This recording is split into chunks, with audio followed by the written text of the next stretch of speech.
Hola, ¿qué tal queridos amigos? Muchas gracias por estar visualizando este video. Vamos a compartir con ustedes el tema el trabajo equivocado en los 5 centros. Específicamente vamos a concentrarnos en el centro intelectual. Este material nos lo manda nuestro amigo Jairo León Pizano, al cual le agradecemos esta aportación y pues va a ir conduciéndonos a través del estudio equivocado del uso de este centro o acertado en su caso. Bien, pues vamos a disponernos a disfrutar de este contenido. Se despide de ustedes su amigo Juan Luis. Hasta la próxima.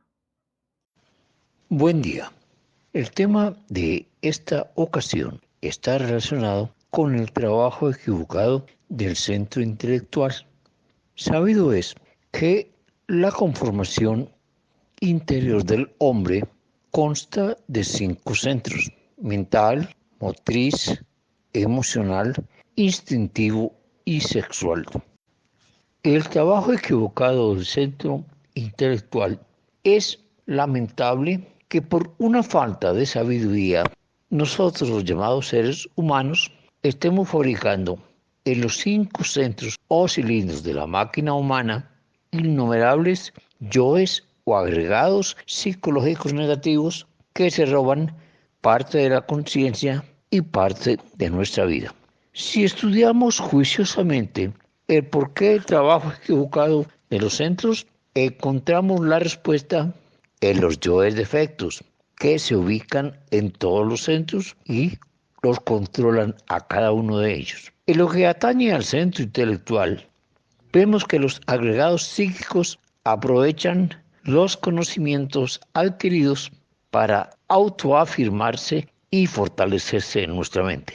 Cuando algún conocimiento no es sometido a la meditación profunda, entonces el ego, el yo de la psicología, utiliza esa información originando consecuentemente una forma muy peculiar de intelectualismo.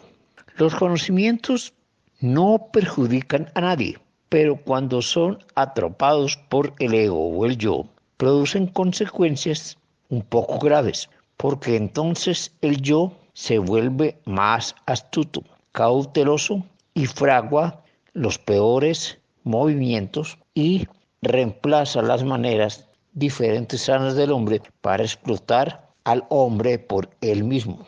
Destruye esas diferentes manifestaciones científicas de altruismo, las manifestaciones artísticas, filosóficas o religiosas, y pone al hombre a pensar lo que él quiere que piense. El yo de que habla la psicología profunda, armado de conocimientos intelectuales, sabotea los valores que siempre han sustentado a la humanidad. Trata de quitarle los valores espirituales al ser humano. Destruye la obra de los grandes hombres que han edificado en la mente de las personas esos valores. El intelectualismo es el polo opuesto de la inteligencia. Es muy diferente a la inteligencia iluminada. El intelectualismo es una mezcla del yo psicológico con información adquirida a través de los sentidos externos, es decir, es meramente sensual. Y la inteligencia, que es un atributo del ser, siempre está facultada para dar información a la parte superior de nuestro ser. Y el ego la viola, la bombardea, la obstruye. La humanidad consciente trabaja con la inteligencia y la fusiona mecánicamente con el pensamiento común y corriente y consigue que haya niveles de percepción social, política y económica que trabajan en la distracción de la naturaleza intelectual del hombre, trabajando con la parte mecánica del centro intelectual, es decir, con la peor parte del mí mismo o del yo. En realidad, de verdad, en las actuales condiciones, el ser humano no es un verdadero individuo pensante, no tiene mente individual. Del centro intelectual surgen diversos pensamientos que provienen no de un yo permanente, tal como lo supone la ciencia, aquellos que hacen pensar al hombre que ellos son lo real, o sea, los agregados que se encuentran en cada uno de nosotros. Sin embargo, cuando alguien está pensando, cree firmemente en sí mismo y por sí mismo está pensando. No quiere entonces darse cuenta este pobre, digamos, animal intelectual, que los múltiples pensamientos que por su entendimiento cruzan tienen su origen en los diferentes agregados o yoes que llevamos dentro. Un trabajo serio y continuado sobre el centro intelectual incluye la no identificación de tal o cual pensamiento negativo o perjudicial, porque los pensamientos provienen siempre de una parte del yo, que en un momento dado hacen que todo, absolutamente todo, funcione equivocadamente en nuestro centro intelectual. Mirando esta cuestión desde un punto de vista que nos dé un ángulo pluralizado de pensamiento y de pensadores, sucede que cada uno de estos agregados o yoes que cargamos en nuestra psiquis es ciertamente un pensador diferente. No obstante, cada uno de estos yoes pensadores, a pesar de la constitución, solo una parte cree lo que pensamos en un momento dado. La otra parte ocupa entonces verificación. Así, por ejemplo, cuando surge en nosotros un pensamiento de odio contra determinada persona, creemos que la totalidad de nosotros está odiando a esa persona, con lo cual no solo nos autoengañamos, sino que además por los procesos de identificación fortalecemos ese ego autor del correspondiente pensamiento negativo. Obviamente, quien no vive en estado de alerta novedad o alerta percepción, esto es, quien no observa los procesos de su centro intelectual y piensa que está pensando, se identifica fácilmente con cualquier pensamiento negativo.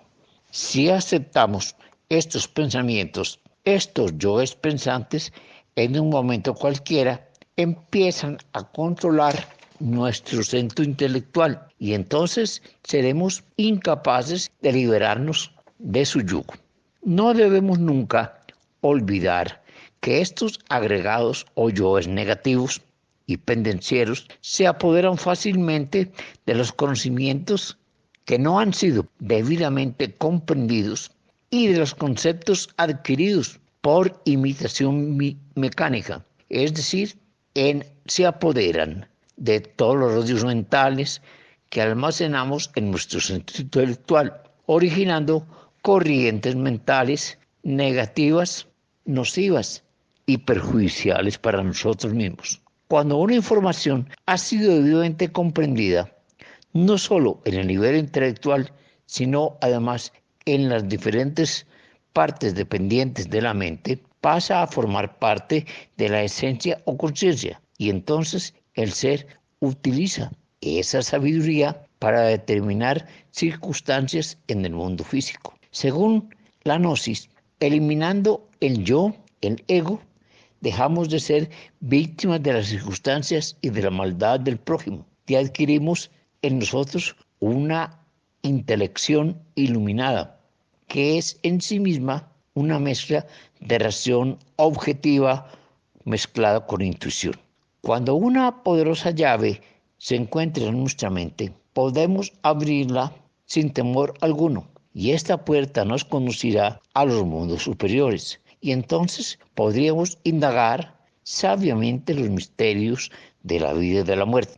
De ahí la importancia de descubrir el ego en acción, porque en lo referente al centro intelectual, cuando uno ha aprendido a vivir en estado de alerta percepción y alerta novedad, los yoes pensadores no pueden acompañarnos, pues comprendemos que una parte de nosotros mismos quiere llevarnos, por ejemplo, hacia un cementerio, hacia una parte física o también a una parte de orgullo místico, hacia los celos, hacia otra cosa que socarronamente cambia la enseñanza de la vida. Incuestionablemente, cuando uno observa, comprende y luego elimina el yo de la psicología experimental o los datos que han sido traducidos por el engaño, terminamos el trabajo equivocado de los centros y empezamos entonces a adquirir el conocimiento de la verdadera realidad de las cosas. Hasta aquí mis palabras. Buen día.